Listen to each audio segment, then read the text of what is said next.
Right, morning Mr. Quest. Welcome to the most unprofessional video for making bread you've ever seen.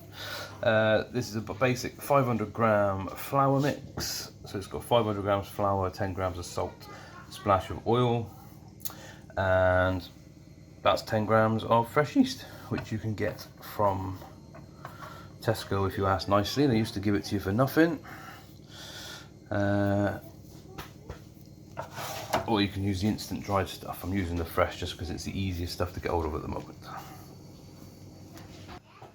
So now all we do is rub this basically into the flour like you were making crumble mix and you were mixing butter through flour. Obviously you don't have to do this if you're using the instant dried stuff. Right, so I'm going to pass the phone to Nathan and he's just going to watch my hands for a minute quickly while I scrape. Just edit it later on. Excuse me. Right, we're going to throw in 320 mils of water. Like so. And then we're just going to mix it all together.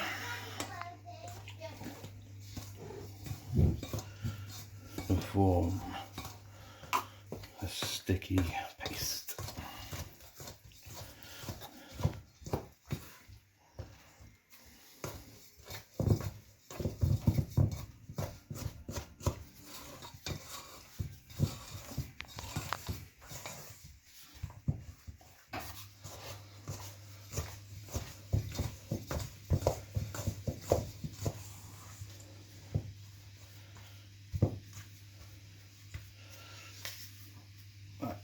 Put this on the surface, like so. Make sure the bowl's relatively moist, not whatnot.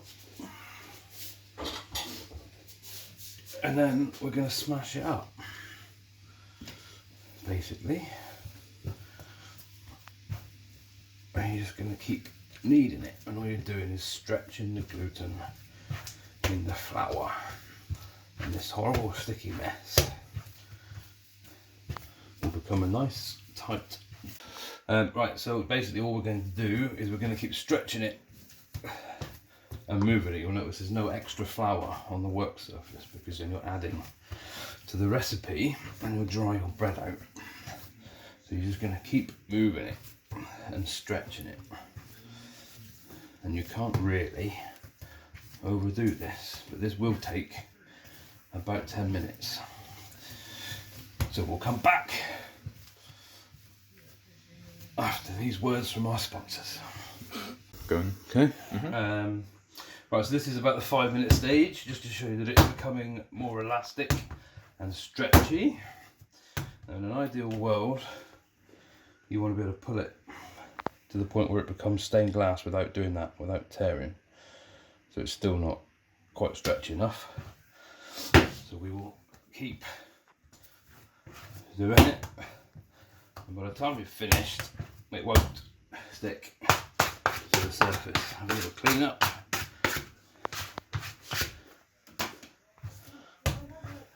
and keep going.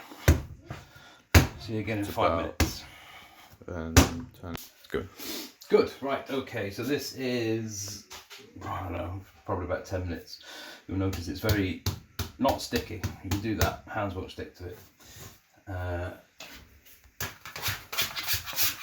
And you'll also notice that by now you can move it about the board, it won't stick. So it's lovely and smooth. From here on in, you could do that on a first bake if you wanted to. You could put that in now, roll it out, make a food gas or something, but let's not worry about that. So you've got a nice piece of usable dough. We're going to put a bit of flour in our bowl to help it stop sticking. I always tend to use the same bowl that we made it in to save on dishes. Lift it up and put it in. Now, I'll just get a baking cloth. Now you can either cover that in cling film or a tea towel. And we're going to let that rise for about an hour. So I'll see you in an hour.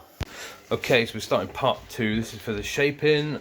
These are just a few of the things that we tend to use. Obviously, we're going to do a bloomer on that one. tin for a loaf, and then these are Benetton baskets of different shapes.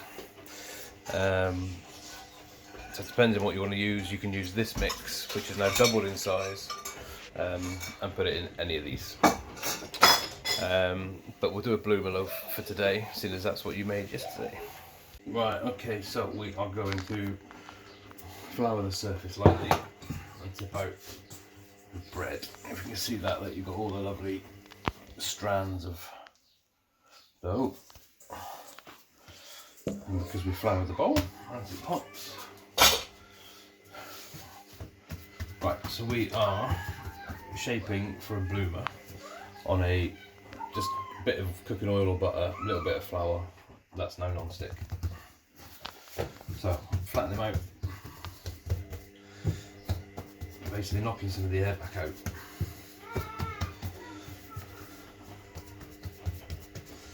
Obviously, if you were doing the square tin loaf, that's pretty much it, ready to go in the tin. However, we're making a bloomer, so we're going to keep turning it to get a bloomer shape. And then once you've got your bloomer shape,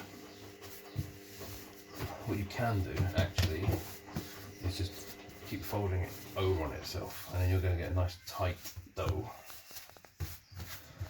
And just keep drawing your hands underneath it to stretch that top. Like that. And then you've got the dough. If you were doing, if you were going to do a round loaf like in that one, then it's probably better to fold it like that.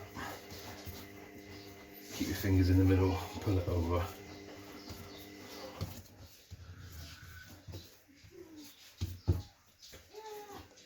And then do the same, turn it over and stretch it with your hands by pulling down underneath.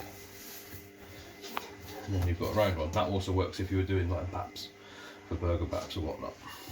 As it is, we're doing a bloomer, so we're just going to turn it back into a bloomer shape.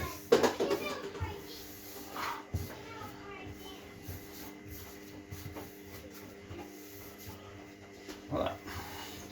Now I'm going to put it on there. I'm going to dust it with some more flour. I'm going to put that back over the top and let it rest for at least another hour. Job done. Right, so the bread's been proving for an hour. It's now at least doubled in size. So from here on in, we preheat the oven. The oven's on 220 degrees. Throw flour all over the top. And we rub it in.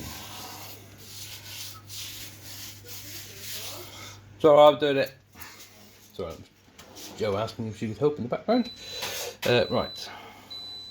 Let's get my lamb. It's basically a razor blade on a stick. And this is where we slash. Now you can either do like a big long one or whatever, but traditionally I suppose with this would be, let's see if this works because I'm holding the camera, Nathan's disappeared.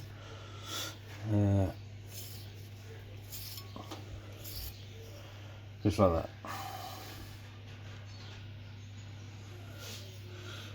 A little bit deeper on that one, and that one.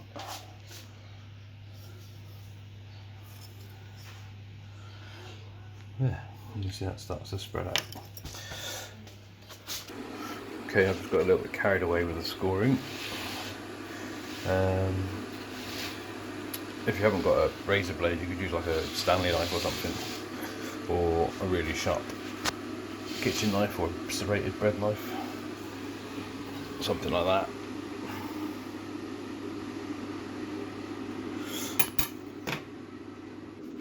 Okay, so we're going into the oven. I'm going to put the oven in, bread in the middle, and that bottom tray underneath. I'm going to put this boiling water. And that's going to create steam, which is going to help the crust and the rise. Right, this one's been in the oven now for 25 minutes, and that's it. Come out looking like that. It's darker at the back than it is the front because my oven cooks hotter at the back for some reason. That's it. That's your finished loaf.